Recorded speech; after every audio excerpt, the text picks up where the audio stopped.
سلف صالحین اور تہجد کی نماز، یعنی پہلے کے نیک لوگ جو تھے وہ کیسے کرتے تھے، کیا کرتے تھے؟ داؤد علیہ السلام کا قیام، رسول اللہ صلی اللہ علیہ وسلم نے فرمایا سب سے بہترین نماز داؤد علیہ السلام کی نماز ہے۔ وہ نصف رات سوتے تھے، تہائی رات جاگتے تھے اور رات کا چھٹا حصہ سوتے تھے، یعنی پہلے کچھ دیر سو جاتے اور پھر درمیان میں جاگتے، پھر آخر میں پھر سو جاتے، تو اس طرح پھر ان کی تھکاوٹ بھی نہیں ہوتی۔ جو رات کے بالکل ارلی حصے کا سونا ہوتا ہے نا، وہ اگر انسان کو مل جائے تو وہ اتنا زبردست ہوتا ہے، گویا وہ انسان ساری رات سو چکا، کئی گھنٹوں کی نیند کے برابر ہوتا ہے، اس میں تھکاوٹ جلد اترتی ہے بنسبت پچھلی رات سونے کی۔ صحابہ کا قیام، عائشہ رضی اللہ تعالیٰ عنہ سے روایت ہے، انہوں نے فرمایا نبی صلی اللہ علیہ وسلم نے ایک شخص کو مسجد میں قرآن پڑھتے سنا تو فرمایا اللہ اس پر رحم کرے، مجھے اس نے اس وقت فلاں فلاں آیت یاد دلا دی ہے جو میں فلاں فلاں سورت سے بھول گیا تھا۔ عباد اللہ بن عبداللہ نے حضرت عائشہ رضی اللہ تعالیٰ عنہ سے یہ اضافہ بیان کیا ہے کہ نبی صلی اللہ علیہ وسلم نے میرے گھر میں نماز تہجد پڑھی تو آپ نے عباد کی آواز سنی جو مسجد میں نماز پڑھ رہے تھے۔ آپ نے فرمایا عائشہ کیا یہ عباد کی آواز ہے؟ میں نے عرض کیا جی ہاں۔ آپ نے دعا فرمائی اے اللہ عباد پر رحم فرما۔ کیا خیر خواہی تھی نبی صلی اللہ علیہ وسلم کی کہ اپنے ساتھیوں کے بارے میں جب سنتے تھے تو وہیں ان کی غیر موجودگی میں بھی ان کے لیے دعا کرتے تھے۔ تو ابھی آپ نے کہا نا کہ جگہ جگہ روشنیاں، تو یہ صحابہ کے گھروں میں ایسے ہی ہوتا تھا۔ صحابیات کا قیام، نبی صلی اللہ علیہ وسلم نے فرمایا مجھ سے جبریل علیہ السلام نے کہا کہ حفصہ سے رجوع کر لو کیونکہ وہ بہت روزے رکھنے والی اور بہت قیام کرنے والی ہے اور بے شک وہ جنت میں آپ کی بیوی ہے۔ امام احمد بن حنبل، امام بخاری، حافظ عراقی، یہ سب قیام اللیل کرنے والے لوگ تھے اور ان کے لیے ایسے ہی تھا جیسے کوئی بہت مانوس چیز ہے، یعنی بالکل روٹین کی بات تھی۔ تہجد کے فائدے، نمبر 1 خیر و بھلائی ملنا۔ جابر رضی اللہ عنہ سے روایت ہے، کہتے ہیں کہ رسول اللہ صلی اللہ علیہ وسلم نے فرمایا کوئی مرد اور عورت ایسی نہیں کہ رات کو سوئے مگر اس کے سر پہ گریں لگا دی جاتی ہیں، بس اگر اس نے جاگتے وقت اللہ کا ذکر کیا تو گرہ کھل جاتی ہے، اگر کھڑا ہوا اور وضو کیا اور نماز پڑھی تو سب گرہیں کھل جاتی ہیں اور وہ خوش دل ہلکا پھلکا ہو کر بھلائی کو پہنچنے والا ہوتا ہے۔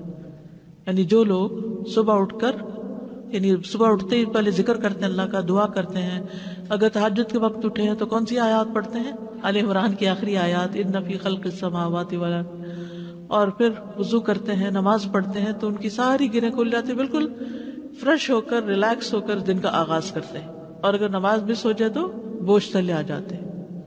اسی طرح نفس میں چستی آتی ہے، ورنہ سستی اور خباثت نفس کے اندر آتی ہے۔ لا علاج مرض سے شفا ملنا، امام ابن قیم کہتے ہیں قیام اللیل حفظان صحت کے اسباب میں سب سے زیادہ نفع مند ہے، یعنی صحت کی حفاظت کے لیے سب سے اچھی چیز ہے، اور بہت سے لا علاج امراض کو روکنے والے امور میں سے سب سے زیادہ روکنے والا ہے، اور جسم، روح اور دل کو بہت چاق و چوبند رکھنے والا ہے، یعنی لا علاج مرضوں کا علاج ہے قیام اللیل۔ دل کا علاج، یحییٰ ابن معاذ کہتے ہیں دل کا علاج 5 چیزوں میں ہے۔ نمبر 1 تدبر کے ساتھ قرآن پڑھنا، نمبر 2 پیٹ کو خالی رکھنا، یعنی بہت زیادہ نہ کھانا، نمبر 3 قیام اللیل، نمبر 4 سحری کے وقت اللہ کے سامنے عاجزی اور انکساری کرنا، نمبر 5 نیک لوگوں کی مجلس میں بیٹھنا۔ دل کو خوشی ملنا، عطا خراسانی کہتے ہیں جب آدمی رات کو تہجد کے لیے اٹھتا ہے تو خوشی کے ساتھ صبح کرتا ہے اور اس قیام کی وجہ سے اپنے دل میں مسرت محسوس کرتا ہے، اور اگر اس پر نیند غالب آ جائے اور وہ اپنے ورد سے سویا رہ جائے تو غم کی حالت میں صبح کرتا ہے کہ آج میرے تہجد مس ہو گئے، اور اس کا دل ٹوٹا ہوا ہوتا ہے گویا کہ اس کا کچھ کھو گیا ہو، کیونکہ اس نے اپنے نفع بند کاموں میں سب سے زیادہ مفید کام کو کھو دیا، یعنی قیام اللیل کو۔ رزق ملنا، ابن قیم کہتے ہیں 4 چیزیں رزق کو کھینچ لاتی ہیں۔ نمبر 1 قیام اللیل، نمبر 2 سحری کے وقت استغفار کی کثرت، نمبر 3 صدقے کا خیال کرتے رہنا، نمبر 4 دن کے شروع اور آخر میں اس کا ذکر کرنا، یعنی صبح شام کی دعائیں ہیں یا اذکار ہیں۔ چہرے پر نور آنا، حسن بصری سے پوچھا کہ رات کو تہجد پڑھنے والے سب لوگوں سے زیادہ حسین چہرے والے کیوں ہوتے ہیں؟ انہوں نے کہا اس لیے کہ وہ تنہائی میں رحمان کے ساتھ گفتگو کرتے ہیں اور اللہ انہیں اپنا نور پہنا دیتا ہے۔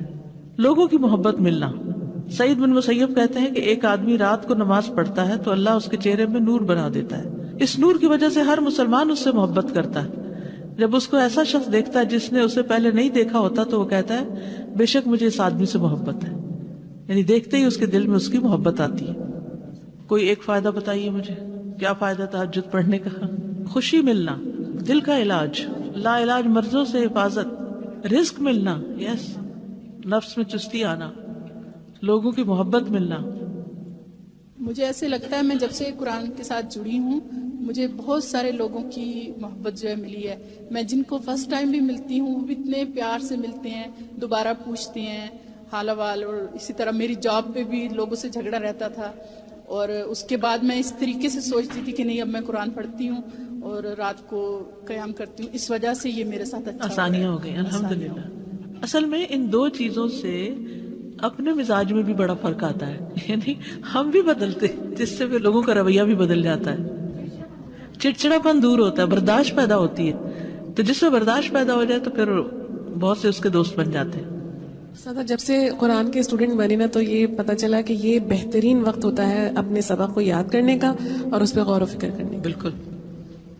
جب سے یہ شروع کیا ہے یہاں بھی آنا اور یہ تہجد پڑھنا، احساس ہوتا ہے کہ صرف اور صرف یہی وقت ہے جو میں نے صرف اپنے لیے استعمال کیا اور فائدہ مند ہے. واقعی بالکل صحیح کہا کہ یہ میرا وقت ہے میرے رب کے ساتھ، مائی اون ٹائم. ابھی جو فائدہ آپ نے تہجد کا بتایا اس میں یہ انرجی آتی ہے، چستی آتی ہے. کیسے کیسے انرجی ڈرنکس آ رہے ہیں اور کس کس طرح لوگ ہر ایک دفعہ بس ڈاکٹر سے یہی کہہ رہے ہیں کہ بس I have lack of energy نہیں ہے. اب دیکھیے کہ پچھلی پہر رات کو اٹھ کے صاف ستھرا ہو کے نبی صلی اللہ علیہ وسلم کا طریقہ کیا تھا کہ آنکھ کھلتے مسواک کرتے تھے. مسواک کیا، صاف ستھرے ہوئے، پاک ہوئے، اور پھر آپ طویل قیام کرتے ہیں. اب کیا کہتے ہیں، کھڑے ہو کے آفس میں کام کریں، اسٹینڈنگ آفیسز بن رہے ہیں، یعنی قیام کی حالت میں کمپیوٹر استعمال کریں. تو یہ قیام اگر کسی نے صبح صبح ہی کر لیا ہو، اور پھر نبی صلی اللہ علیہ وسلم کے قیام جتنا ہی ان کا رکوع بھی ہوتا تھا، اتنی دیر آپ جھکے ہوئے، اتنی دیر آپ کا سر سجدے میں پڑا ہوا، صحت ہی صحت ہے، ایکسرسائز ہی ایکسرسائز ہے. فجر سے تھوڑی دیر پہلے اٹھ کے قیام کرنا، میں نے کسی لیکچر میں یہ سنا تھا کہ مطلب ٹھیک ہے آپ یہ تو کرتے ہیں لیکن یہ بیسیکلی وہ قیام اللیل نہیں ہے، یہ کچھ اور ہی چیز ہے. نہیں ایسا کچھ نہیں. دیکھیے یہ اور کیا ہے، مطلب ان کا کہنے کا مطلب یہ تھا کہ ہم جیسے یہ سست لوگوں کے لیے ہے کہ اچھا چلو فجر سے ذرا سا پہلے اٹھ کے کر لیا، ورنہ بیسیکلی رات کی ڈیپ میں اٹھیں اور اس وقت کریں. وہ تو بالکل ٹھیک ہے. جیسے بہترین قیام جو ہے وہ داؤد علیہ السلام کا ہے، جو اٹھتے تھے پھر پڑھتے تھے پھر لیٹ جاتے تھے، آدھی رات کے بعد اٹھتے تھے پھر ایک تہائی کے بعد پھر وہ چھٹا حصہ جو تھا پھر دوبارہ سو جاتے تھے. لیکن یہ کہ عشاء کے ساتھ بھی ایکسٹرا نوافل سے بھی چاہے نہ بھی سوئے ہو وہ بھی قیام ہوتا ہے. یعنی رات کے نوافل چاہے اول حصے میں پڑھ لیں، چاہے درمیان میں، چاہے آخر میں. ہاں یہ ایکسٹرا بات ہے کہ جس کام میں جو جتنی مشقت کرتا ہے اس کا اجر اتنا ہی زیادہ بڑھ جاتا ہے. آخری وقت میں اٹھنے والوں کا کم ہے اور پہلے اٹھنے والوں کا زیادہ ہے obviously. لیکن آخری حصہ لاسٹ 1/3 جو ہے اس میں اللہ تعالیٰ آسمانی دنیا پر آتے ہیں، تو وہ اس لحاظ سے زیادہ بہتر. اور سحری کا وقت جو ہے اس کی دعائیں قبول ہوتی ہیں. تو اس لیے اس وقت کو یہ نہیں سمجھنا چاہیے کہ یہ صرف سستی کا وقت ہے، بلکہ بڑے اجر کا وقت بھی ہے. اور پھر یہ جو ہم کہتے ہیں نا کسی کو چلو 10 منٹ پہلے اٹھ کے پڑھ لو، یہ صرف اس لیے کہتے ہیں کہ ایک دو پڑھیں گے مزہ آئے گا، پھر 10 کے وہ پیچھے اور 10 چلے جائیں گے. بگننگ بھی ہے بالکل، اسٹیپ بائی اسٹیپ، تھوڑا تھوڑا.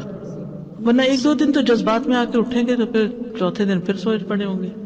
تہجد کا وقت عشاء کے بعد سے طلوع فجر تک، عشاء کے بعد سے طلوع فجر تک نبی صلی اللہ علیہ وسلم نے فرمایا اللہ نے تمہیں مزید ایک نماز عطا کی ہے جو کہ وتر یعنی تہجد ہے، اسے نماز عشاء اور نماز فجر کے درمیانی وقفے میں پڑھ لیا کرو. ٹھیک ہے نا، یہ سلسلہ صحیحہ کی حدیث ہے. کب سے کب تک ہے تہجد کا وقت؟ عشاء کے بعد سے فجر تک. اٹھنے کا بہترین وقت مسند احمد کی روایت ہے، ابو مسلم سے روایت ہے کہ میں نے ابو ذر رضی اللہ عنہ سے پوچھا رات کے کس حصے میں قیام کرنا سب سے افضل ہے؟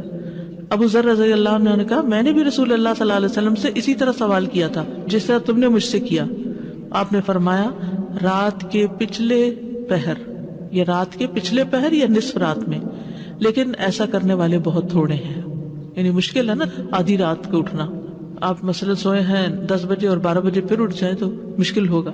رات کے آخری حصے میں قیام کرنا.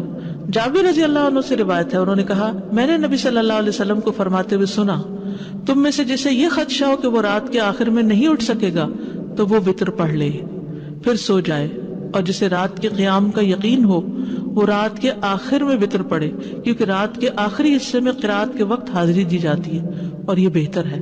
ٹھیک ہے، تو رات کا آخری حصہ بھی اچھا ہے. آخری پہر دعاؤں کی قبولیت کا وقت بھی ہے. عمر ابن ابسہ سے مرفوعاً روایت ہے کہ رات کی نماز 2 رکعت ہے اور رات کے آخری حصے میں دعا سب سے زیادہ قبول ہوتی ہے.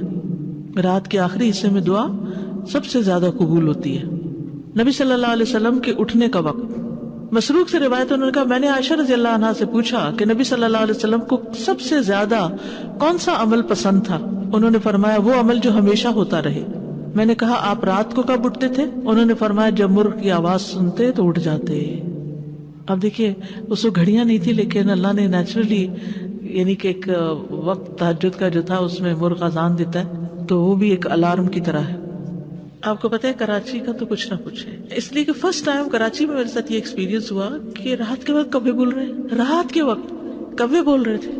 یہ فرسٹ ٹائم میں نے دیکھا تو میں نے کہا یہ کیا ہوا ہے، یعنی میں پریشان ہو گئی جب شروع میں گئی وہاں کہ یہ کیا ہو رہا ہے. پھر مجھے سمجھ میں آیا کہ یہاں کراچی میں تو ساری رات ٹریفک چل رہی ہوتی ہے اور لوگ جاگ رہے ہوتے ہیں کہ کراچی میں لوگ رات کو زیادہ جاگتے ہیں تو وہ پھر کبھی بھی جاگنے لگتے ہیں. کھانا ملتا ہے، بالکل کھانا بھی ملتا ہے. آپ دیکھیں ریسٹورینٹس کے باہر وہ پرندے اڑ کے رات کے وقت آ کے بیٹھ نہیں جاتے ہیں کیونکہ دن کو وہ سب بند پڑا ہوتا ہے بیچارے، ان کا رزق بھی رات کو کھلتا ہے. ان کا یعنی کہ وہ سارا سسٹم ڈسٹرب ہو چکا ہے، جیسے انسان ڈسٹرب ہو گئے تو پرندے بھی ڈسٹرب ہو گئے. حضرت عائشہ سے روایت فرماتی ہیں آپ صلی اللہ علیہ وسلم شروع رات میں سوتے اور آخر رات میں بیدار ہو کر تہجد کی نماز پڑھتے. نبی صلی اللہ علیہ وسلم کا نصف رات کو اٹھنا، آدھی رات کو. یہ وہ حضرت ابن عباس والی روایت ہے جس میں ابن عباس آپ صلی اللہ علیہ وسلم کے گھر میں آ کر رکے تھے اور پھر جب آدھی رات گزر گئی تو آپ بیدار ہو کر تہجد پڑھنے لگے. نبی صلی اللہ علیہ وسلم کا سحری سے قبل نماز سے فارغ ہونا. حضرت عائشہ کہتی ہیں کہ جب سحری کا وقت ہوتا تو میں نبی صلی اللہ علیہ وسلم کو اپنے پاس سویا ہوا ہی پاتی، یعنی آپ تہجد پڑھ کے دوبارہ سو جاتے تھے. حضرت عائشہ سے روایت بیان کرتی ہیں کہ بلا شبہ اللہ عز و جل رسول اللہ صلی اللہ علیہ وسلم کو رات میں جگا دیتے، چنانچہ صبح نہ ہو پاتی کہ آپ اپنے معمول کی عبادت سے فارغ ہو چکے ہوتے تھے. یہاں تک کوئی بات کرنا چاہیں؟ السلام علیکم استاذہ. کل میں نے کسی کے یہاں سنا تھا کہ وہ فیض سید کا لیکچر تھا تو کہہ رہے تھے کہ میں جب کہیں سفر سے واپس آ رہے تھے تو دیکھا تو پہلے میں ہندوؤں کے محلے سے گزرا تو رات کو سارے بتیاں بند تھی، سب کچھ خاموشی تھی کیونکہ انڈیا میں الگ الگ محلے ہوتے ہیں. تو پھر جب مسلمانوں کے ایریا سے گزرا تو بولے وہاں سب اتنی چہل پہل تھی اور اتنا ہنگامہ تھا، کھانے وہ ہو رہے ہیں. تو پہلے میں نے جا کے دکان والوں سے کہا کہ آپ لوگ یہ کیا کر رہے ہیں، جا کے سو جائیں اور دوسرے دن دیکھیں 2 لوگ نہیں آئیں گے اور بعد میں آ جائیں گے. تو کہنے لگے کہ نہیں یہی تو کمائی کا وقت ہوتا ہے، ہمارے لوگ تو اسی وقت تو آتے ہیں. تو بولے یہ فرق ہو گیا ہے ہمارے میں، اور جبکہ ہم کو رات کو سونے کا حکم ہے. جب ہم یہاں پر کسی کو تہجد کی بات بتاتے ہیں یا مردوں میں خاص طور پہ بات ہوتی ہے تو وہ کہتے ہیں کیا آپ چاہتے ہو ہم سارا کام چھوڑ کے بس نماز ہی پڑھتے رہیں؟ اگر ہم رات کو اٹھیں گے پھر صبح اٹھیں گے پھر اشراق پڑھیں گے پھر واپس ظہر کی ٹائم آ جائے گی تو پھر عصر پھر مغرب، آپ کہاں کریں گے؟ یہی تو آپ کے ریلیکس ہونے کا ٹائم ہے. اگر یہ کرتے رہیں گے تو ساری ٹینشن دور ہو جائیں گی. آپ دیکھیں نا نماز کیا ہے، دراصل کام میں بریک دیتی ہے آپ کو. ٹھیک ہے تو باقی 5 تو کہتے ہیں ٹھیک ہے، بولتے رات میں بھی ہم اٹھیں تو پھر تو ہم ریٹائرمنٹ لے کے گھر ہی بیٹھ جائیں. دیکھیے ایسے لوگ بھی موجود ہیں کہ جو کام بھی کرتے ہیں اور اللہ ان کو توفیق دیتا ہے تو یہ کچھ بھی کر لیتے، تھوڑا وقت نکال لیتے ہیں. اللہ سبحانہ تعالیٰ کی توفیق سے ہی سارے نیکی کے کام ہوتے ہیں. اللہ ہم سب کو توفیق دے. اصل میں اس میں طبیعتیں مختلف ہیں نا. کچھ لوگوں کی نیند پوری نہ ہوتا ہے بلڈ پریشر ہائی ہو جاتا ہے. کچھ لوگ ایسے ہیں کہ جن کو دن میں تھکا دینے والا کام ہوتا ہے تو ان کو رات کی نیند چاہیے ہی چاہیے ہوتی ہے جسم کی مرمت کے لیے. تو اس میں پھر ان کا اجر کسی اور چیز میں لکھا ہوتا ہے. ہو سکتا ہے وہ صدقہ خیرات بہت کرتے ہوں، ہو سکتا ہے وہ دوسروں کے کام بہت آتے ہوں. تو اللہ نے مختلف لوگوں کے حصے میں مختلف نیکیاں لکھی ہیں.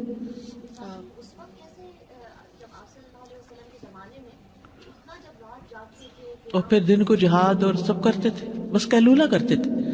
وہاں جو تھی بڑی اہم بات وہ قیلولہ تھی، کیونکہ قیلولہ کرنے سے آپ دیکھیں گے کہ آپ کو ایک دوسرا دن مل جاتا ہے. اور جیسے حدیث میں بھی آتا ہے کہ رات کی عبادت کے لیے قیلولہ سے مدد لو. ساتھ میں یہ سوچ رہی تھی کہ جیسے اللہ سبحانہ تعالیٰ نے قرآن میں آپ صلی اللہ علیہ وسلم کو یہ بتایا کہ فسجد لہ وسبحہ لیلا طویلا، تو میں سوچتی کہ یہ والی جو راتیں ہیں لیلا طویلا، وہ لوگ جو پورا سال بہت مصروف رہتے ہیں ارلی مارننگ جاب، تو میں کہتی ہوں ان راتوں میں جو ہے نا لمبی والی راتیں مجھے لگتا ہے ہر کوئی تہجد کی پریکٹس کر ہی سکتا ہے. تہجد کے لیے بیدار ہونے کی سنتیں: آنکھ کھلنے پر دعا پڑھنا. نبی صلی اللہ علیہ وسلم نے فرمایا جو شخص رات کو بیدار ہو کر یہ دعا پڑھے لا الہ الا اللہ وحدہ لا شریک لہ لہ الملک و لہ الحمد وهو على كل شيء قدير الحمد لله وسبحان الله ولا إله إلا الله والله أكبر ولا حول ولا قوة إلا بالله ثم قال اللهم اغفر لي أو دعا استجيب له فإن تودع وصلى قبلت صلاته. نبی صلی اللہ علیہ وسلم نے فرمایا جو شخص رات کو بیدار ہو کر یہ دعا پڑھے لا الہ الا اللہ آخر تک اور پھر کہے اللہم اغفر لی اے اللہ میری مغفرت فرما، یا کوئی اور دعا کرے جو اس کی دعا ہے تو اس کی دعا قبول ہوتی ہے. پھر اگر اس نے وضو کیا اور نماز پڑھی تو نماز بھی قبول ہوتی ہے. ٹھیک ہے. آل عمران کی آخری 10 آیات پڑھنا. ابن عباس نے ابو المتوکل کو بتایا کہ انہوں نے ایک رات نبی صلی اللہ علیہ وسلم کے ہاں گزاری تو اللہ کے نبی رات کے آخری حصے میں اٹھے، باہر نکلے اور آسمان پر نظر ڈالی، پھر سورۃ آل عمران کی آیت پڑھی ان فی خلق السماوات والارض. 3 بار وقفے سے اٹھنا. ابن عباس کہتے ہیں وہ ایک رات رسول اللہ صلی اللہ علیہ وسلم کے ہاں سوئے تو رات کو آپ جاگے، مسواک کی اور وضو فرمایا. آپ اس وقت یہ آیات پڑھ رہے تھے ان فی خلق السماوات والارض. یہ آیات تلاوت فرمائی حتیٰ کہ سورت ختم کی، پھر آپ کھڑے ہوئے اور 2 رکعتیں پڑھی، ان میں بہت طویل قیام، رکوع اور سجدے کیے، پھر واپس پلٹے اور سو گئے یہاں تک کہ آپ کی سانس کی آواز سنائی دینے لگی. پھر آپ نے اسی طرح 3 دفعہ کیا، 6 رکعتیں پڑھی. ہر دفعہ آپ مسواک کرتے، وضو فرماتے اور ان آیات کی تلاوت فرماتے. پھر آپ نے 3 وتر پڑھے، پھر مؤذن نے اذان دی تو آپ نماز کے لیے باہر تشریف لے گئے.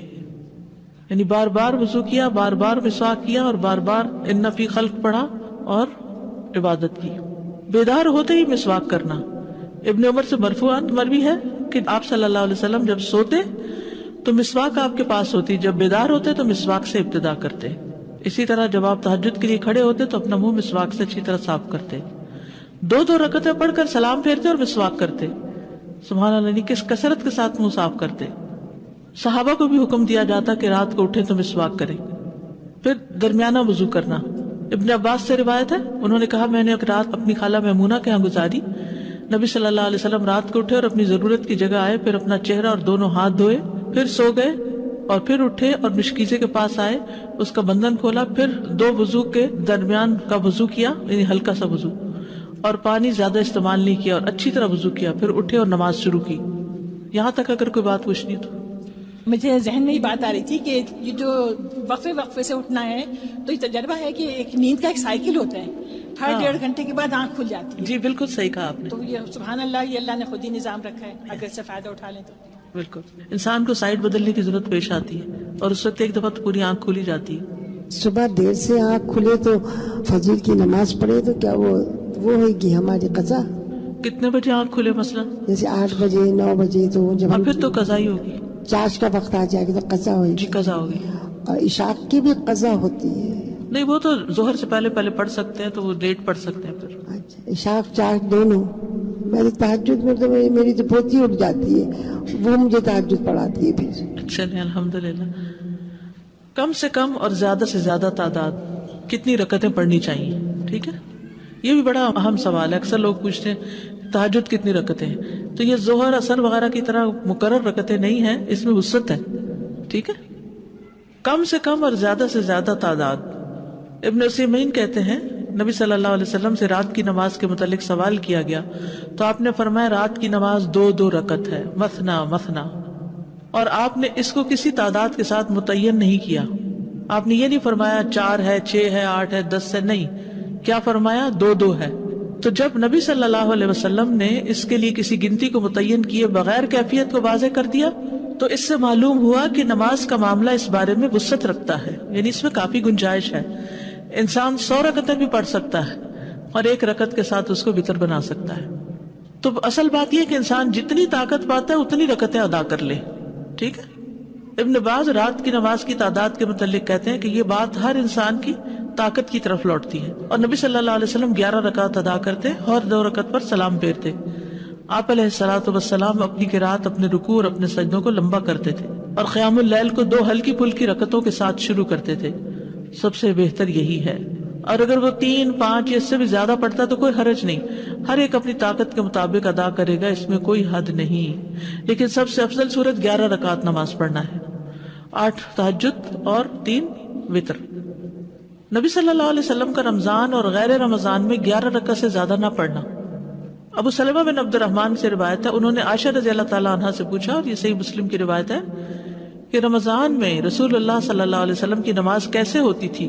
انہوں نے جواب دیا، رسول اللہ صلی اللہ علیہ وسلم رمضان اور اس کے علاوہ دوسرے مہینوں میں فجر سے پہلے 11 رکعتوں سے زیادہ نہیں پڑھتے تھے۔ شیخ البانی کہتے ہیں کہ صحیح نص کے ذریعے رسول اللہ صلی اللہ علیہ وسلم کے فعل سے قیام اللیل کی رکعات کی تعداد 11 ثابت ہے، اور جب ہم اس میں غور کرتے ہیں تو ہمارے لیے انتہائی واضح طور پہ ظاہر ہو جاتا ہے کہ آپ اپنی پوری زندگی اس گنتی پر قائم رہے، خواہ رمضان ہو یا اس کے علاوہ آپ اس سے زیادہ نہیں پڑھتے تھے۔ جہاں 13 کی بات آتی ہے نا تو وہ 2 سنت فجر کی بھی شامل کر لیتے ہیں۔ حضرت عائشہ سے روایت ہے، نبی صلی اللہ علیہ وسلم رات کو 11 رکعتیں پڑھتے، 8 رکعتیں تہجد اور 3 وتر، کبھی 9 رکعتیں بھی پڑھی ہیں آپ نے، ٹھیک ہے، کبھی 7 رکعتیں بھی ادا کی ہیں آپ نے، اور 7 سے کم نہیں پڑھی، یعنی 6 پڑھ کے 1 وتر کیا ہے، 7 سے کم نہیں پڑھی اور 13 سے زیادہ نہیں پڑھی۔ رکعات کی ادائیگی کا طریقہ کیا؟ 2 کر کے پڑھنا۔ حضرت عبداللہ بن عمر سے روایت، انہوں نے کہا ایک آدمی نے پوچھا کہ اللہ کے رسول رات کی نماز کیسے ادا کی جائے؟ آپ نے فرمایا رات کی نماز 2 رکعتیں ہیں، جب صبح ہونے کا اندیشہ ہو تو 1 وتر پڑھ لو۔ جب آپ تہجد پڑھتے تو ہر 2 رکعتوں کے بعد سلام پھیرتے اور 2 ہلکی رکعتوں سے آغاز کرتے۔ زید بن خالد جوہنی سے روایت، انہوں نے کہا میں آج رسول اللہ صلی اللہ علیہ وسلم کی نماز کا مشاہدہ کروں گا، یعنی رات کی نماز کا۔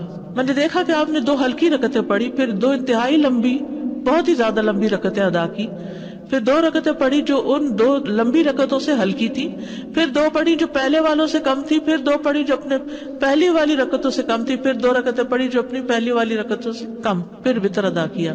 یعنی سب سے پہلے 2 ہلکی، پھر 2 خوب لمبی، پھر 2 اس سے کچھ کم، پھر اس سے کم، پھر اس سے کم، پھر اس سے کم، اس طرح۔ لیکن آپ کی یہ جو رکعتیں تھی بہت خوبصورت اور بہت طویل ہوتی تھی۔ حضرت عائشہ کہتی ہیں ان کی خوبصورتی اور ان کی طوالت کے بارے میں مت پوچھو، پھر 4 رکعتیں پڑھتے، ان کے حسن ان کی طوالت کے بارے میں نہ پوچھو، پھر 3 رکعتیں پڑھتے، یعنی 4 کے بعد تھوڑا سا بیچ میں وقفہ، پھر لمبے سجدے کرتے تھے۔ حضرت عائشہ کہتی ہیں کہ رسول اللہ صلی اللہ علیہ وسلم رات کو 11 رکعات پڑھتے تھے، یہ آپ کی رات کی نماز تھی، اس میں آپ اتنا طویل سجدہ کرتے کہ اپنا سر اٹھانے سے پہلے تم میں سے کوئی 50 آیتیں پڑھ لے۔ تہجد میں قرات، لمبی قرات کی فضیلت صحیح مسلم میں ہے، جابر رضی اللہ عنہ سے روایت ہے، انہوں نے کہا کہ رسول اللہ صلی اللہ علیہ وسلم نے فرمایا فضیلت والی نماز وہ ہے جس میں قیام لمبا ہو، یعنی دیر تک کھڑے رہے، 10 آیات کی تلاوت کا اجر۔ رسول اللہ صلی اللہ علیہ وسلم نے فرمایا جس شخص نے 10 آیتوں سے قیام کیا وہ غافلوں میں سے نہیں لکھا جاتا۔ 100 آیات کی تلاوت کا اجر۔ رسول اللہ صلی اللہ علیہ وسلم نے فرمایا جس نے 100 آیات کے ساتھ قیام کیا وہ فرما برداروں میں سے لکھا جاتا ہے۔ رسول اللہ صلی اللہ علیہ وسلم نے فرمایا جس نے رات کی نماز میں 100 آیات کی قرات کی اسے غافلین میں نہیں لکھا جاتا اور اسے فرما برداروں میں لکھ لیا جاتا ہے۔ 1000 آیات کی تلاوت کا بے انتہا اجر۔ رسول اللہ صلی اللہ علیہ وسلم نے فرمایا جو 1000 آیات سے قیام کرے وہ بے انتہا ثواب جمع کرنے والوں میں لکھا جاتا ہے۔ مقنطرین کا لفظ آتا ہے۔ نبی صلی اللہ علیہ وسلم کی قرات، آپ صلی اللہ علیہ وسلم کی تہجد میں قرات مختصر ہونے یا لمبی ہونے کے اعتبار سے مختلف ہوتی تھی۔ کبھی آپ ہر رکعت میں یا ایھا المزمل کی مقدار کے مطابق قرات کرتے تھے اور یہ 20 آیات والی صورت ہے، ٹھیک ہے۔ کبھی آپ ہر رکعت میں کیا پڑھتے؟ یا ایھا المزمل 20 آیات والی، کبھی 50 آیات کے برابر قرات کرتے تھے، اور کبھی کبھی سورۃ البقرہ اور آل عمران اور النساء بھی۔ تو اس سے ہی پتہ چلتا ہے کہ اس میں کوئی لگا بندہ قاعدہ نہیں کہ اتنی ضرور قرات کی جائے، حسب حالت کم یا زیادہ کی جا سکتی ہے، لیکن obviously جتنی کریں گے پھر اس کا اجر اتنا ہی مختلف ہو جائے گا۔ نبی صلی اللہ علیہ وسلم کا قیام لمبا ہوتا تھا۔ عبداللہ بن مسعود سے روایت ہے، وہ کہتے ہیں میں نے ایک رات نبی صلی اللہ علیہ وسلم کے ہمراہ تہجد پڑھی تو آپ کافی دیر کھڑے رہے، حتیٰ کہ میں نے ایک برے کام کا ارادہ کیا۔ ہم نے کہا آپ کا کیا ارادہ تھا؟ انہوں نے فرمایا میں نے یہ ارادہ کیا کہ میں نبی صلی اللہ علیہ وسلم کو قیام میں چھوڑ کر خود بیٹھ جاؤں، تک کیا ہوں گے۔ ایک ہی آیت کی مسلسل تکرار۔ حضرت عائشہ سے مروی انہوں نے کہا کہ نبی صلی اللہ علیہ وسلم نے ایک رات قرآن کی ایک ہی آیت سے قیام کیا، یعنی ایک آیت بار بار پڑھتے رہے، اور وہ کیا آیت تھی؟ ان تعذبہم فانہم عبادک وان تغفر لہم فانک انت العزیز الحکیم۔ اگر تو ان کو سزا دے تو بے شک وہ تیرے ہی بندے ہیں، اور اگر تو معاف کر دے تو بے شک تو ہی غالب بڑی حکمت والا ہے۔ یعنی یہ تو تجھ پر، یعنی کہ ایک طرح سے رحم ہی کی درخواست کر رہے ہیں کہ تیرے بندے ہیں، تو رحم فرما دے ان پر. اسی طرح سورۃ الاخلاص کی تکرار، بار بار ایک ہی سورت. پھر اسی طرح جہری اور سری دونوں طرح سے قرات کرنا جائز ہے. آپ چاہیں تو تہجد میں بلند آواز سے تلاوت کریں، چاہیں تو دل میں پڑھیں. غزیف بن الحارث سے روایت ہے کہ میں نے عائشہ رضی اللہ تعالی عنہا سے کہا، کیا آپ نے دیکھا کہ رسول اللہ صلی اللہ علیہ وسلم قرآن اونچی آواز سے پڑھتے تھے یا خاموشی سے؟ فرمایا کبھی اونچی آواز سے پڑھتے، کبھی دھیمی آواز سے. میں نے کہا اللہ اکبر، تمام تعریف اللہ کے لیے جس نے اس معاملے میں وسعت رکھی. اب یہ اختلاف نہیں، کیا ہے؟ وسعت ہے. ابو ہریرہ سے روایت ہے، وہ بیان کرتے ہیں کہ نبی صلی اللہ علیہ وسلم رات کو کبھی بلند آواز سے اور کبھی دھیمی آواز سے قرات کرتے. ابن عباس کہتے ہیں کہ نبی صلی اللہ علیہ وسلم کی قرات اس قدر بلند ہوتی کہ صحن میں بیٹھا آدمی سن سکتا تھا جب آپ گھر میں یعنی کمرے میں ہوتے تھے. حضرت عائشہ سے مروی ہے کہ ایک شخص رات کو اٹھا اور قرات کرنے لگا.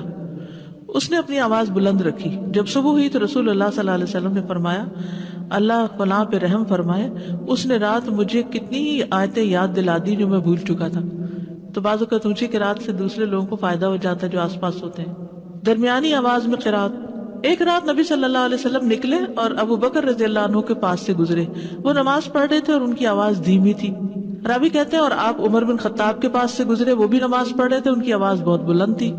کہتے ہیں جب وہ دونوں نبی صلی اللہ علیہ وسلم کے پاس اکٹھے ہوئے تو آپ نے فرمایا اے ابو بکر، میں تمہارے پاس سے گزرا، تم نماز پڑھ رہے تھے اور تمہاری آواز دھیمی تھی. انہوں نے کہا اللہ کے رسول، میں نے جس سے مناجات کی اسے سنایا، یعنی جس سے میں بات کر رہا ہوں اس کو تو دھیمی آواز بھی سن جاتی.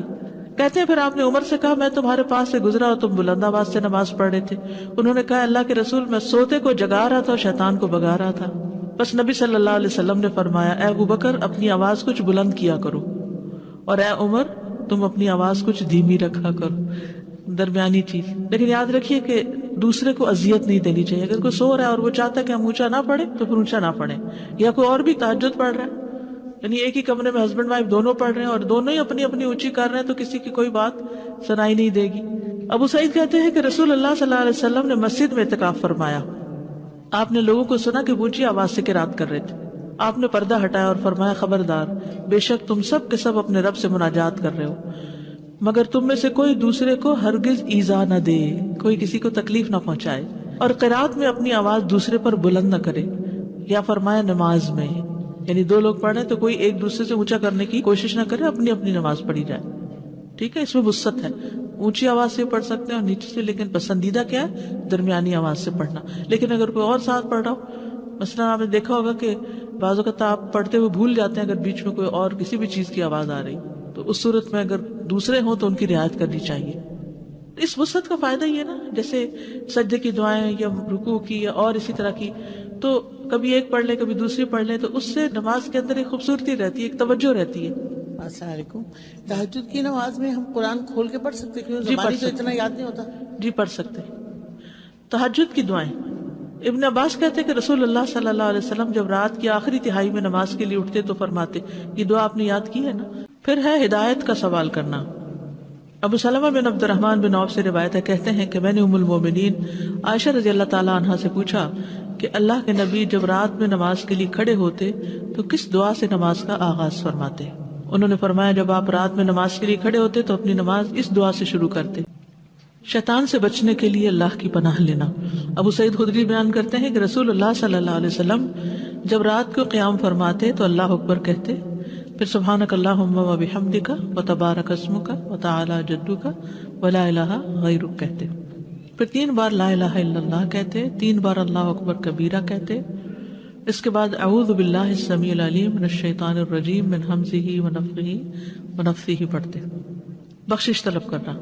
ربیہ الجرشی سے روایت ہے، کہتے ہیں کہ ایک مرتبہ میں نے عائشہ رضی اللہ عنہا سے سوال کیا تو میں نے کہا کہ رسول اللہ صلی اللہ علیہ وسلم جب رات کو قیام کرتے تو کس چیز سے آغاز فرماتے؟ انہوں نے کہا کہ آپ 10 مرتبہ اللہ اکبر کہتے، 10 بار سبحان اللہ، 10 بار لا الہ الا اللہ، 10 بار استغفر اللہ، اور 10 مرتبہ یہ دعا اللہم اغفر لی واہدنی وارزقنی، اور پھر 10 بار یہ دعا اللہم انی اعوذ بک من الضیق یوم الحساب. دنیا کی تنگی سے دعا مانگنا.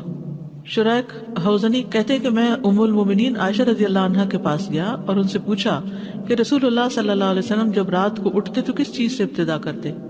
انہوں نے کہا تحقیق تو نے مجھ سے ایسا سوال کیا جس کے متعلق تجھ سے پہلے مجھے کسی نے نہیں پوچھا. آپ جب رات کو اٹھتے تو 10 بار اللہ اکبر کہتے, 10 بار الحمدللہ کہتے, 10 بار سبحان اللہ و بحمدہ کہتے, 10 بار سبحان الملک القدوس کہتے, 10 بار استغفر اللہ کہتے, 10 بار لا الہ الا اللہ کہتے, 10 بار اللہم انی اعوذ بک من ضیق الدنیا و ضیق یوم القیامہ. اس میں قیامت کی تنگی کا بھی ذکر آتا ہے اور دنیا کا بھی. پھر اسی طرح آپ اللہم اغفر لی واہدنی وارزقنی وعافنی بھی 10 دفعہ یہ اللہ اکبر الحمدللہ سبحان اللہ اور استغفر اللہ کرنے کے بعد یہ پڑھتے تھے. پھر سجدے کی دعا,